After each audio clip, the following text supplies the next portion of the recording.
Well, Jill Starley-Grainger is the former commissioning editor of the Sunday Times travel magazine. Jill, has Rebecca been lucky here?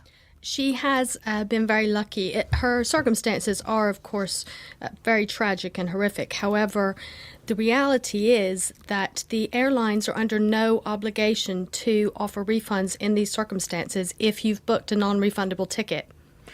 Why do you think they did offer a refund? To be honest, in this case, I suspect it's largely because you got in touch with them on her behalf. I'm sure that there are cases where if you get through to the right person at a call center, they will take sympathy. But the reality is the airlines, if you buy a non-refundable ticket, you need to take out travel insurance immediately. You don't necessarily need to do it before you buy the ticket, but once you buy your ticket or book any holiday, you need to take out your travel insurance so that it covers you in these circumstances. And that is the whole point of travel insurance, because the airlines, in all of their terms and conditions, say if you're booking a non-refundable flight, basically it's non-refundable, as it says, but pretty much barring any circumstance. I personally have experienced the, oh my goodness, we haven't got travel insurance as you're driving down the motorway to the airport. Yes. And I'm sure there are a lot of people who are in that situation. Sure. Is it just we just have to think differently?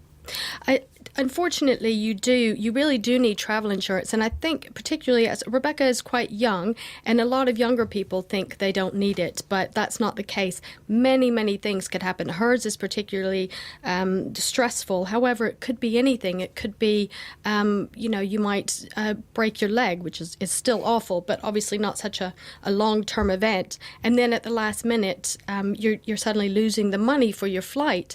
So travel insurance is vital, but there is something that you need to be aware of as well. Lots of us get annual travel insurance policies. If you travel more than about twice a year, it's typically advisable to get that because it'll be better value for money. I don't know, do you have annual travel insurance now? I do. Right. Not that I travel anywhere. It comes free with something. It's like that. And in fact, I was going to ask you, if you do have a policy like that and your medical situation changes, yes, do you have to tell them? Do yes, you have to ring them up? Yes, you do. However, if you have annual travel insurance, or crucially, so let's say in Rebecca's case, let's say she booked her flight, she got off the phone the next day or whatever, she booked a single trip policy. In either case, she would then have been covered because the single trip policy actually kicks in from the moment you take it. So even if your flight is in 10 months, if I've booked the policy on 2nd of January for a flight that's in October and it's a single trip policy, if I get sick anytime between now and then, the single trip policy would cover me. However, with an annual policy, if on the 2nd of January I decided I'm not doing any trips until 10th of October. So I'm going to take out an annual policy now, but I'm not going to activate it to start until 10th of October. Then it would be valid for a year after that. You wouldn't be covered. So you do need to make sure with the annual policy that you take it out to start immediately when you start your trip.